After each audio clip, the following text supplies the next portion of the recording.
Las preguntas son: ¿por qué se sentaron el régimen? ¿Por qué se sentó en la mesa? ¿Por qué transcurrió todo este tiempo en el que ellos participaron seriamente, como les voy a relatar? ¿Por qué se pararon después de haberse sentado tantos meses? ¿Somos nosotros tan ingenuos de creer que iban a llegar a un acuerdo como el que estábamos planteando? ¿No conocemos acaso nosotros la naturaleza del régimen para sentarnos con personas como esta? Todas estas preguntas son preguntas que nos hacen cotidianamente los amigos, los hermanos, la familia, hasta la esposa y los hijos. ¿Y tú crees en ellos? ¿Tú crees que puede ser un acuerdo? ¿Qué hacen esos tipos sentados ahí? Los están engañando. Bueno, yo voy a tratar de responder todas estas preguntas para dejar la respuesta en una sola. Primero les digo que, como ha dicho bien Gerardo, a través de todos estos meses de negociación, son ya más de 7 meses de negociación desde la primera vez que me senté yo con los noruegos y me identificaron como la contraparte del presidente Guaidó en un mecanismo pendular que iba a ir y venir, una fase exploratoria para ver si había posibilidades de acuerdo entre las dos partes. Yo se lo comuniqué a Juan. Durante esa primera fase solamente lo sabíamos el presidente y yo. Él me decía, bueno, hay que atender a todo el mundo, y atendíamos misiones de todas partes que venían a Venezuela a ver cómo estaba la cosa. Lo que sí me llamaba a mí la atención es que los noruegos planteaban una metodología, una cronología, un mecanismo un poco más riguroso que todas las demás misiones que estábamos recibiendo en el país. Y este mecanismo que ellos plantearon se cumplió rigurosamente a través de todos estos meses. Primero, una fase exploratoria para ver si había puntos de acuerdo, cuáles eran nuestros objetivos, cuáles eran los de ellos, cuáles eran las líneas rojas, hasta dónde podíamos llegar. Hasta ese momento estaba Jorge Rodríguez por aquel lado y yo estaba por esta parte. Llegó un momento, 6-7 semanas, donde ellos dijeron, con este gesto, nosotros vemos la posibilidad de un acuerdo. Y al presidente y a mí nos sorprendió que esa fuera la visión de estos señores, que son unos señores corridos en 7 clases. En cualquier movimiento de facilitación en el mundo, en cualquier guerra del mundo, en cualquier conflicto del mundo, están los noruegos como los profesionales reconocidos en el mundo entero, por propio y extraño. De hecho, fíjense que este proceso de negociación no solamente ha sido, como bien describía Gerardo, avalado por nuestros aliados, sino también por los aliados de ellos. Rusia y China avalan este proceso de Oslo. Los amigos, los países amigos del régimen también avalan este proceso de Oslo. Y todos coinciden en que son los noruegos quienes facilitan. Ustedes no han visto ni a los americanos, ni a los europeos, ni a los latinoamericanos, ni a los chinos, ni a los rusos diciendo avalamos el proceso de Oslo y queremos ser parte de la facilitación. Todos dicen avalamos el proceso de Oslo y reconocemos a los noruegos como los facilitadores, como los profesionales en el asunto. De todas maneras, así que todo esto de que los noruegos no reconocieron a Guaidó, que es que los noruegos son comunistas, que es que esto es una gran ridiculez. Noruega es un país reconocido por el respeto a los derechos humanos, es un país occidental, es una monarquía democrática absolutamente, y además es un país que por su cercanía a Rusia tiene unas relaciones con la OTAN muy particulares. De manera que pensar que aquí los noruegos están manipulando esto, están de un lado, están de otro, esto es una de las tantas fantasías que se han dicho que vale la pena poner aparte desde el principio. Pero estos noruegos propusieron un mecanismo de trabajo, una metodología de trabajo que consistía primero en una fase exploratoria, terminamos esa fase exploratoria, comenzamos la construcción de la agenda, se incorporó Gerardo a ayudarnos en esto. También debemos recordar, Michael Penfold estuvo con nosotros, después Michael tuvo que salir del país por razones personales, pero también estuvo Michael en todo ese periodo, y durante semanas estuvimos discutiendo la construcción de una agenda.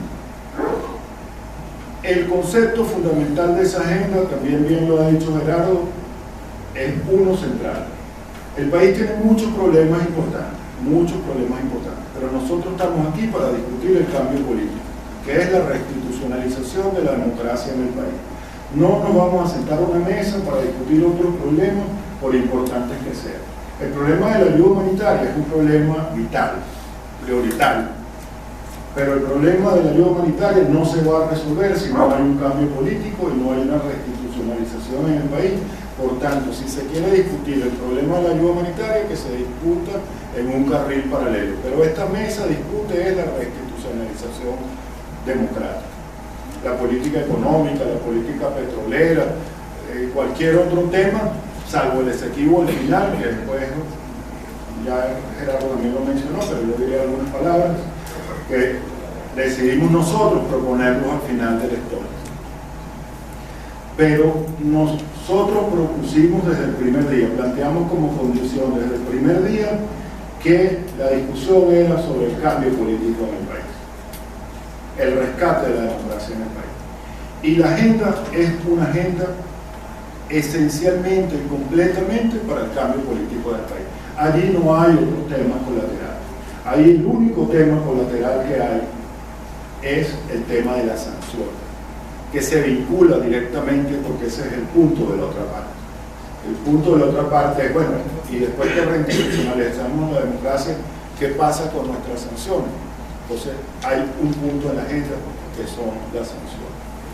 Y cuando Gerardo dice que estamos sintonizados con todos nuestros aliados, estamos sintonizados en el trabajo y en la agenda. Esto no quiere decir que nosotros le pedimos permiso a los Estados Unidos, ni a Europa, ni al Grupo de Lima, ni que ellos nos pidan permiso a nosotros. Pero nosotros estamos en perfecta sintonía, perfectamente informados de lo que está pasando, y aquí hay un acuerdo en transitar por este camino. Y las sanciones que nosotros no ponemos, ni quitamos sanciones, porque quien quita y pone las sanciones son los otros países, principalmente los Estados Unidos, están en la agenda de negociación. De manera que, de alguna forma, y de alguna forma no, de todas las formas, en esta agenda están también metidos nuestros propios aliados, los Estados Unidos, para decirlo con nombre y apellido, porque un punto fundamental de la agenda son las sanciones. De manera pues que, y esto está planteado así desde el principio, esto lo saben así los noruegos, ha sido explícito en las palabras que lo he dicho, y también lo sabe el país, porque esa es una carta de negociación. Entonces cumplimos la fase exploratoria, pasamos a la construcción de la agenda en los términos que he escrito, y entonces empezamos el proceso de negociación en Oslo y en Barbados. Durante toda esta serie de reuniones, creo que fueron 7 reuniones y un embarque, nosotros podríamos decir que hubo demoras, hubo suspensiones, porque hubo momentos en que suspendimos, pero yo sin ningún empacho podría decirle que hubo tantas suspensiones y demoras por nosotros como por ellos.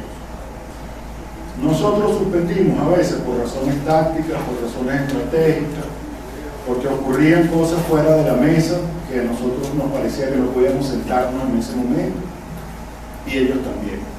Si nosotros puntuamos, probablemente quedemos empatados. De manera que la seriedad con que ellos se comportaron en la mesa, el compromiso que demostraron en la mesa, no teníamos ningún problema en reconocer que fue un comportamiento serio dentro de la reunión. Después que vimos todos los puntos de la agenda, y ya sentados cara a cara revisando los puntos de la agenda, nosotros hicimos una propuesta completa sobre todos los puntos de la agenda. Cada uno de los puntos de la agenda por detallado, nosotros presentamos una propuesta por escrito y la consignamos ante los noruegos. Y ellos respondieron a esa propuesta, y respondieron seriamente. Ellos no la consignaron, pero ellos la presentaron por escrito y la leyeron. Y nosotros vimos los puntos de la agenda, qué pensaban ellos sobre cada uno de los puntos de la agenda, y cuál era su contrapropuesta a la nuestra, sobre la iniciativa nuestra, sobre la estructura de la primera propuesta que nosotros presentamos.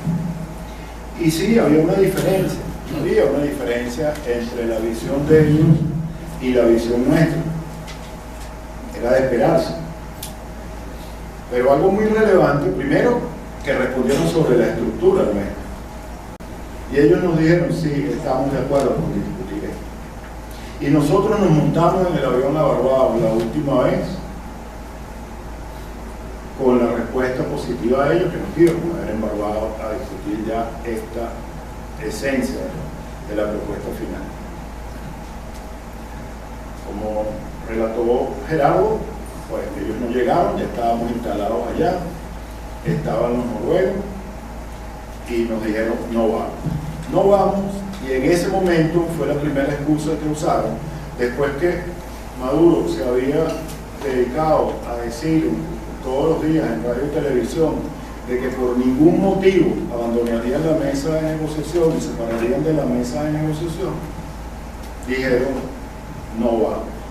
Y la excusa que pusieron es que el día anterior los Estados Unidos, soberanamente, con esa palabra que tanto les gusta a ellos, soberanamente los Estados Unidos tomaron unas decisiones con respecto a unas sanciones que afectaban a una gran cantidad de funcionarios, que fueron las sanciones que decretó John Bolton desde Lima, en Perú, ¿se acuerdan ustedes? El día 6 de agosto. Y ellos utilizaron esa excusa para decir que no iban a hablar. Nosotros estábamos y seguimos convencidos de que fue una excusa, porque en su discusión ellos llegarían a la conclusión de que no estaban preparados para discutir el problema.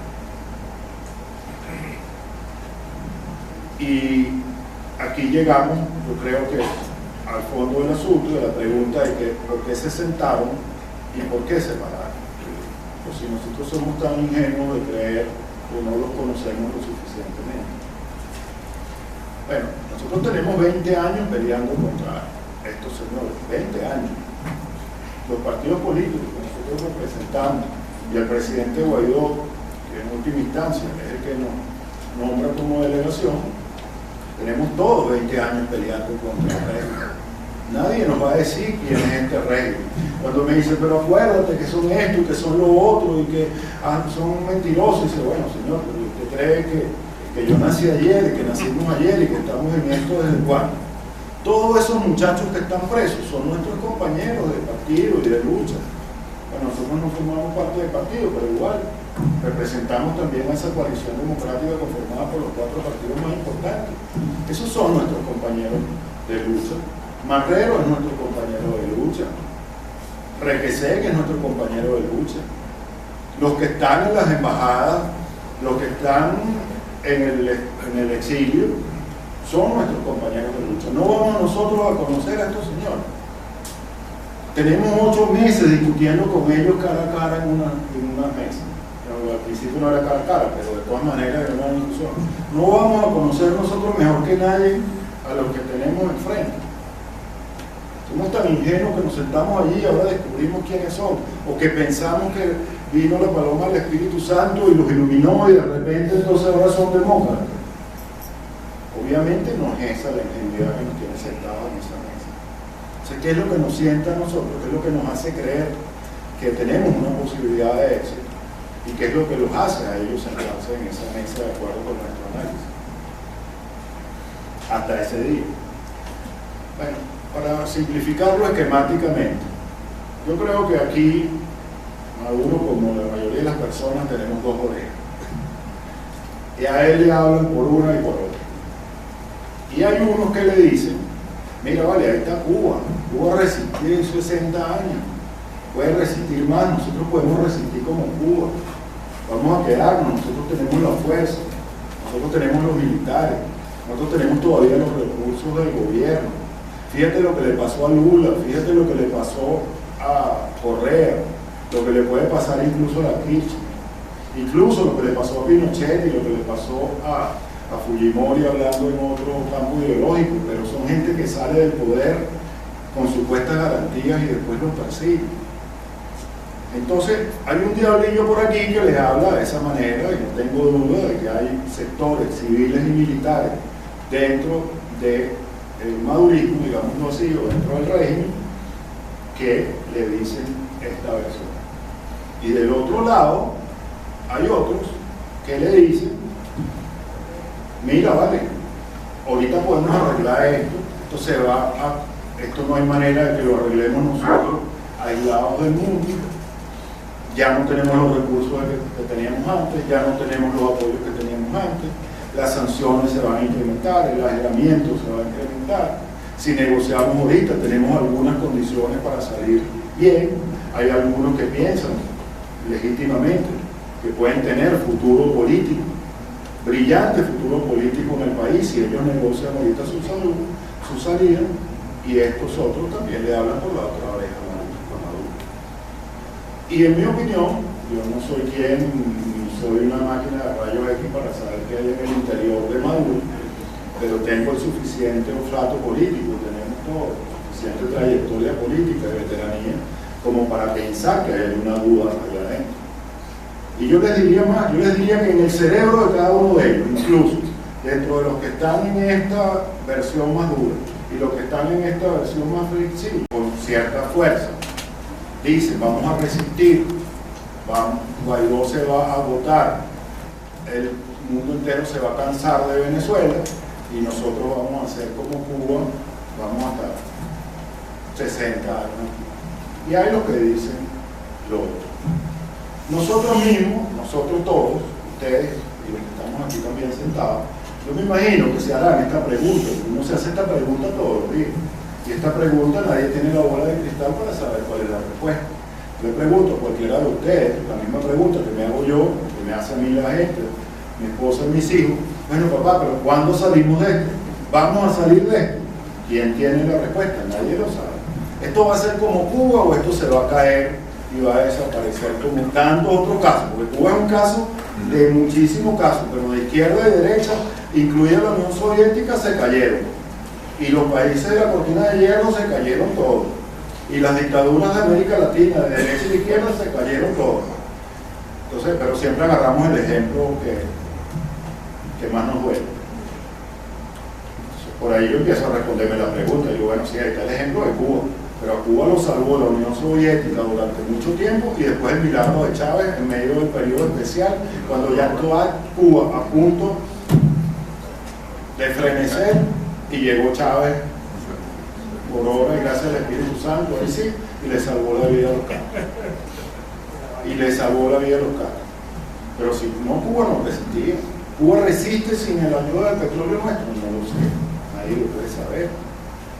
Ahora, lo que sí les puedo decir es que en Cuba siempre hubo orden, paz, disciplina, autoridad.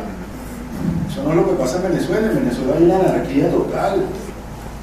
Ahora, aquí tenemos los aliados internacionales, la crisis económica, tenemos un gobierno interino. ¿Cuándo en la vida a Fidel Castro le iba a parecer un gobierno interino y una asamblea nacional?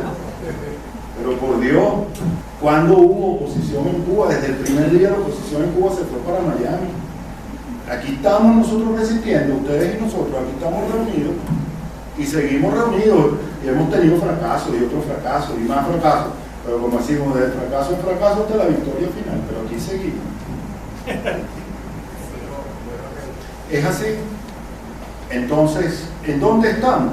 Estamos en una situación donde este dilema que tiene el país planteado sigue planteado. Y la mejor alternativa sigue siendo esta alternativa. Y las presiones que hay que hacer para que esta alternativa funcione, tenemos que empujarlas todos. Porque lo que sí es verdad es que esta alternativa no va a funcionar por la capacidad oratoria de Gerardo, o de Vicente, o de Stalin, o la mía, que es la peor de todas. Sino, esto va a funcionar por lo que ocurre en el contexto. Esto va a funcionar por la presión internacional, por la presión que podamos ejercer internamente y por la salida que le planteemos a ellos de manera que puedan ver mejor salir que quedarse. porque ya para terminar, la ecuación es muy sencilla. ¿Cuál es mi vida en el poder? ¿Cuál es mi vida si me quedo en el gobierno?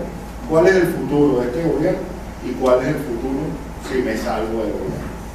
Si me salgo del gobierno significa que me van a partir la cabeza, cortar la cabeza, que me van a perseguir, que a mis hijos no los van a dejar viajar por ninguna parte. Y en el gobierno, tengo un gobierno precario, pero relativamente funcional, bueno, mi decisión es que me quede. Si la salida es que doy garantías, quitamos sanciones, tienes vida política, no estoy hablando de quien violó derechos humanos, de quien cometió delitos, quien robó, quien mató, eso es otra cosa, eso lo deciden los tribunales. Yo no soy juez ni tribunal para estar juzgando a nadie, eso que lo deciden los tribunales. Pero el que no cometió ese tipo de delito, porque no va a tener los derechos, a todos los derechos civiles y políticos. Y tratemos de hacer una oposición eficiente desde el gobierno interino para que esta ecuación de ellos facilite una salida, como yo creo que se va a producir en los próximos tiempos, a pesar del vacío que estamos viviendo. Muchas gracias.